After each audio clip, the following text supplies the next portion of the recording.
ಈ ರೆಸಿಪಿನ ನೋಡ್ತಿದ್ರೆ ಒಂದೆರಡು ಸೆಕೆಂಡ್ ಆದರೂ ಕನ್ಫ್ಯೂಸ್ ಆಗುತ್ತಲ್ವ, ಏನಿರ್ಬೋದು ಇದು ಅಂತ ಹೇಳಿ ಏನಂತ ಹೇಳ್ತೀನಿ, ಬನ್ನಿ ವಿಡಿಯೋ ನೋಡೋಣ.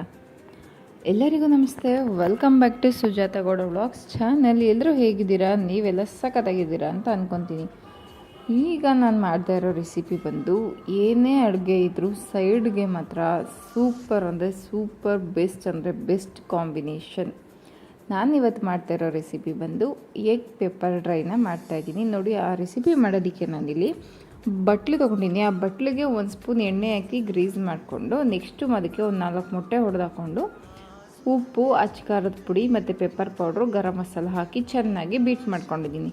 ಬೀಟ್ ಮಾಡ್ಕೊಂಡಿರೋದನ್ನ ಈಗ ಒಂದು ಪಾತ್ರೆಗೆ ನೀರು ಕಾಯೋದಕ್ಕಿಟ್ಟು, ಆ ನೀರು ಮಾಡ್ತಾ ಇರುವಾಗ ಒಂದು ಕಾಳು ಬಸಿನ ಇಟ್ಟು ಅದ್ರ ಮೇಲೆ ಬೊಟ್ಲನ್ನ ಇಟ್ಟು ಮೊಟ್ಟೆ ಹೊಡೆದಾಕಿದ್ದೀನಲ್ವ, ಆ ಬೊಟ್ಲನ್ನ ಇಟ್ಟು ಮೇಲೆ ಪ್ಲೇಟ್ನ ಕ್ಲೋಸ್ ಮಾಡಿ ಮೊಟ್ಟೆನ ಬೇಯಿಸ್ಕೊತಾ ಇದ್ದೀನಿ, ಸ್ಟೀಮ್ ಮಾಡ್ಕೊತಾ ಇದ್ದೀನಿ. ನೋಡಿ, ಈ ಥರ ನಿಮಗೆ ಮೊಟ್ಟೆ ಬೆಂದಿದೆಯಲ್ವಾ ಅಂತ ಗೊತ್ತಾಗಬೇಕಂದ್ರೆ ಈ ಥರ ಒಂದು ಪೋರ್ಕ್ ಆಗಲಿ ಟೂತ್ ಪಿಕ್ ಆಗಲಿ ಇದ್ದರೆ ಚುಚ್ಚಿಬಿಟ್ಟು ನೀವು ಟೆಸ್ಟ್ ಮಾಡಿ ನೋಡ್ಬೋದು. ಈಗ ಕಂಪ್ಲೀಟಾಗಿ ಮೊಟ್ಟೆ ಬೆಂದಿದೆ, ಅದು ಸ್ವಲ್ಪ ತಣ್ಣಗಾಗಲಿ ಅಷ್ಟರಲ್ಲಿ ಇಲ್ಲಿ ಪೆಪ್ಪರ್ ಡ್ರೈ ಮಾಡಬೇಕಲ್ವ. ಸೊ ಕೆಲವೊಂದು ಮಸಾಲೆಗಳನ್ನ ಹುರ್ಕೊಂಬರಬೇಕು, ಡ್ರೈ ರೋಸ್ಟ್ ಮಾಡಬೇಕು, ಮಾಡ್ಕೊಂಡು ಬರೋಣ. ಇಲ್ಲಿ ನಾನು ಒಂದು ಅರ್ಧ ಹಿಡಿಯಷ್ಟು ಕಡಲೆ ಬೀಜ ತೊಗೊಂಡಿದ್ದೀನಿ, ಹಾಗೆ 2 ಸ್ಪೂನಷ್ಟು ಧನಿಯಾ ಕಾಳನ್ನ ತೊಗೊಂಡಿದ್ದೀನಿ.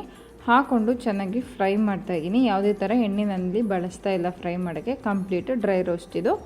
ನೆಕ್ಸ್ಟ್ ನಾನಿಲ್ಲಿ ಕರಿಬೇವನ್ನ ಹಾಕ್ಕೊಂಡು ಕರಿಬೇವು ಚೆನ್ನಾಗಿ ಫ್ರೈ ಆದಮೇಲೆ 2 ಗುಂಟೂರು ಮೆಣಸಿನ್ಕಾಯಿ ಹಾಕಿದ್ದೀನಿ. ಖಾರಕ್ಕೆ ತಕ್ಕಂತೆ ಹಾಕ್ಕೊಳ್ಳಿ, ಜಾಸ್ತಿ ಹಾಕೋದು ಬೇಡ. ಕಾಳು ಮೆಣಸು ಕೂಡ ಹಾಕ್ತಾಯಿದ್ದೀವಿ ಇದಕ್ಕೆ. ಹಾಗೆ ಲವಂಗ, ಸ್ವಲ್ಪ ಚಕ್ಕೆ ಹಾಕ್ಕೊಂಡು ನೆಕ್ಸ್ಟು ನೋಡಿ ಇಲ್ಲಿ ಕಾಳು ಮೆಣಸು ಕಾಣಿಸ್ತಾ ಇದೆ ಅಲ್ವಾ, ಹಾಕಿ ಚೆನ್ನಾಗಿ ಹುರ್ಕೊಂಡು ನೆಕ್ಸ್ಟ್ ನೋಡಿ ಇದಕ್ಕೆ ಜೀರಿಗೆ ಒಂದು ಅರ್ಧ ಸ್ಪೂನಷ್ಟು ಮೆಣಸು ಹಾಕಿದರೆ ಅದಕ್ಕೆ 1/4 ಭಾಗದಷ್ಟು ಜೀರಿಗೆನ ಹಾಕ್ಕೊಂಡು ಚೆನ್ನಾಗಿ ಎಲ್ಲನೂ ಡ್ರೈ ರೋಸ್ಟ್ ಮಾಡ್ಕೊತಾ ಇದ್ದೀನಿ. ನೋಡಿ, ಇಲ್ಲಿ ಕಾಣಿಸ್ತಾ ಇದೆ ಅಲ್ವಾ, ಸ್ವಲ್ಪ ಘಮ ಎಲ್ಲ ಬರೋ ತನಕ ಫ್ರೈ ಮಾಡ್ಕೊಳ್ಳಿ. ಫ್ರೈ ಆದ ನಂತರ ಇಲ್ಲಿ ಅದು ಸ್ವಲ್ಪ ತಣ್ಣಗಾಗಲಿ ಹುರಿದಿರೋದು ಅಂತೇಳಿ ಸೈಡ್ಗೆ ಇಟ್ಕೊಂಡು ನೆಕ್ಸ್ಟು ನಾನಿಲ್ಲಿ ತರಿಯಾಗಿ ರುಬ್ಕೊಂಡು ಬರ್ತೀನಿ. ಪೂರ್ತಿ ನುಣ್ಣಗೆ ರುಬ್ಬೋದಿಲ್ಲ. ನೋಡಿ, ಈಗ ಅದು ರುಬ್ಕೊಂಡು ಬರೋ ಅಷ್ಟರಲ್ಲಿ ಇಲ್ಲಿ ಮೊಟ್ಟೆ ಕೂಡ ಬೇಯಿಸ್ತಿದೆ ಅಲ್ವಾ, ತಣ್ಣಗಾಗಿದೆ. ಈಗ ನಾವು ಇಡ್ಲಿ ತೆಕ್ಕೊತೀವಲ್ಲ ಆ ಥರ ತಕ್ಕೊಂಡ್ರೆ ಆಯಿತು, ಈಸಿಯಾಗಿ ಬಂದುಬಿಡುತ್ತೆ, ಕಷ್ಟ ಏನಿಲ್ಲ. ಇದನ್ನು ನಾನು ತೆಗೆದಿಟ್ಕೊಂಡಾದ್ಮೇಲೆ ನನಗೆ ಯಾವ ಥರ ಬೇಕೋ, ಯಾವ ಶೇಪಲ್ಲಿ ಬೇಕೋ ಆ ಶೇಪಲ್ಲಿ ನಾನಿಲ್ಲಿ ಕಟ್ ಮಾಡಿ ಇಟ್ಕೊತಾ ಇದ್ದೀನಿ.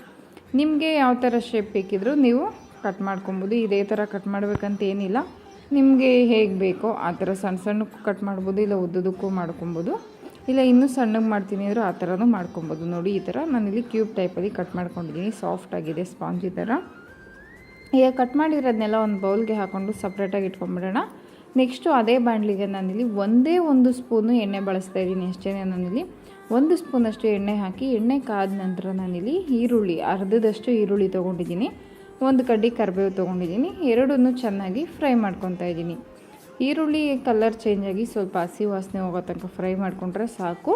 ಫ್ರೈ ಆದ ನಂತರ ನಾನಿಲ್ಲಿ ಇದಕ್ಕೆ ಕಟ್ ಮಾಡಿ ಇಟ್ಕೊಂಡಿರೋಂಥ ಮೊಟ್ಟೆನ ಹಾಕ್ತಾಯಿದ್ದೀನಿ. ನೋಡಿ, ಇಲ್ಲಿ ಮೊಟ್ಟೆ ಪೀಸಸ್ಸು ಮತ್ತು ಈರುಳ್ಳಿ, ಕರಿಬೇವು, ಎಣ್ಣೆ ಏನಿದೆ ಕಂಪ್ಲೀಟ್ ಎಲ್ಲ ಮಿಕ್ಸ್ ಆಗಲಿ. ನಾನು ಆಲ್ರೆಡಿ ಉಪ್ಪನ್ನ ಇದಕ್ಕೆ ಮೊಟ್ಟೆ ಬೇಯಿಸುವಾಗಲೇ ಉಪ್ಪು ಹಾಕಿದೆ, ಮತ್ತೆ ಹಾಕ್ತಾಯಿಲ್ಲ. ನೋಡ್ಕೊಂಡು ಹಾಕ್ಕೊಳ್ಳಿ, ಯಾಕೆಂದರೆ ಈಗ ಮತ್ತೆ ನೀವು ಹಾಕಿದ್ರೆ ಉಪ್ಪು ಆಗಿಬಿಡುತ್ತೆ. ಸೊ ಉಪ್ಪು ಮತ್ತೆ ನಾನು ಆ್ಯಡ್ ಮಾಡ್ತಾಯಿಲ್ಲ.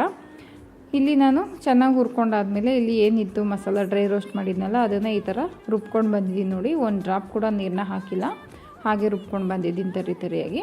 ನನಗೆ ಎಷ್ಟು ಬೇಕೋ ಅಷ್ಟು ಮಸಾಲನ ಹಾಕ್ಕೊಂಡಿದ್ದೀನಿ. ಹಾಕ್ಕೊಂಡು ಇಲ್ಲಿ ಚೆನ್ನಾಗಿ ಒಂದು 3 ರಿಂದ 4 ನಿಮಿಷ ಚೆನ್ನಾಗಿ ಬಾಡಿಸಿ ಫ್ರೈ ಮಾಡ್ಕೊತಾ ಇದ್ದೀನಿ.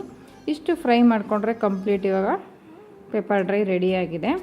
ಲಾಸ್ಟ್ ಫೈನಲಿ ಇದಕ್ಕೆ ಕೊತ್ತಂಬರಿ ಸೊಪ್ಪನ್ನ ಹಾಕ್ತಾಯಿದ್ದೀನಿ. ನೋಡಿ, ಯಾವುದೇ ಒಂದು ಅಡುಗೆ ಆಗಿದೆ ಅಂತ ಕನ್ಫರ್ಮ್ ಆಗಿ ಲಾಸ್ಟ್ ಆಗಬೇಕಂತ ಅಂದರೆ ಅದಕ್ಕೆ ಕೊತ್ತಂಬರಿ ಸೊಪ್ಪು ಮೂಲಕನೇ.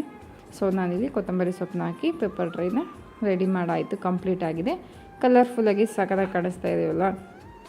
ಟೇಸ್ಟ್ ಅಂತೂ ಅಷ್ಟೇ ಬೊಂಬಾಟಾಗಿತ್ತು. ಐ ಸ್ವೇರ್, ನೀವು ನಂಬಲ್ಲ, ಯಾವಾಗಲೂ ಒಂದೇ ಥರ ತಿಂದಿದ್ರೆ ಈ ರೆಸಿಪಿನ ಒಮ್ಮೆ ಟ್ರೈ ಮಾಡಿ, ಸಖತ್ತಾಗಿರುತ್ತೆ. ಆ್ಯಂಡ್ ಯಾರೆಲ್ಲ ನನ್ನ ವೀಡಿಯೋಸ್ ನೋಡ್ತಾ ಇದ್ದೀರಾ ಸಬ್ಸ್ಕ್ರೈಬ್ ಮಾಡೋದನ್ನ ಮರಿಬೇಡಿ. ಸಬ್ಸ್ಕ್ರೈಬ್ ಮಾಡಿ, ಲೈಕ್ ಮಾಡಿ, ಶೇರ್ ಮಾಡಿ, ಕಮೆಂಟ್ ಮಾಡಿ, ಹೀಗೆ ಸಪೋರ್ಟ್ ಮಾಡ್ತಾಯಿರಿ. ನಿಮ್ಮೆಲ್ಲರಿಗೂ ಕೂಡ ಥ್ಯಾಂಕ್ ಯು ಸೋ ಮಚ್.